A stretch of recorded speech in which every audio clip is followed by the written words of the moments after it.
Hi viewers, আপনারা দেখতে পাচ্ছেন সিলিং ফ্যান।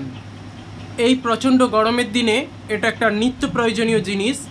আমার প্রতিটি ভিডিওয়ে আপনারা এবার দেখতে পাবেন কিভাবে এই ঘরের নিত্য প্রয়োজনীয় জিনিসটির ইউজ করি বা কোনো প্রবলেম সমস্যা হলে কিভাবে আমরা বাড়িতে বসেই সমাধান করতে পারি।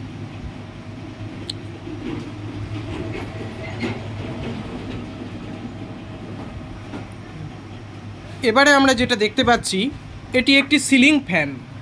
এটা একটা সিলিং ফ্যান রয়েছে। এই সিলিং ফ্যানটি প্রবলেমের জন্য আমার এখানে রিপেয়ারিং করতে এসেছে। এই সিলিং ফ্যানের ভেতরে কয়েকটি প্রয়োজনীয় জিনিস রয়েছে।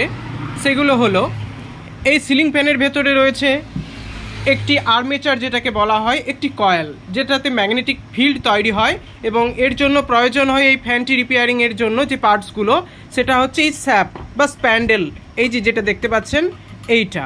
আর তার সাথে লাগে দুটো বেয়ারিং লাগবে। কোন সাইজের কি বেয়ারিং পরের ভিডিওতে আমরা জানিয়ে দেব। আরেকটি জিনিস লাগবে ক্যাপাসিটার, যেটা কয়েলের ক্যাপাসিটেন্সের পরিমাণ বাড়িয়ে দেয় এবং মুভ করে ফ্যানকে।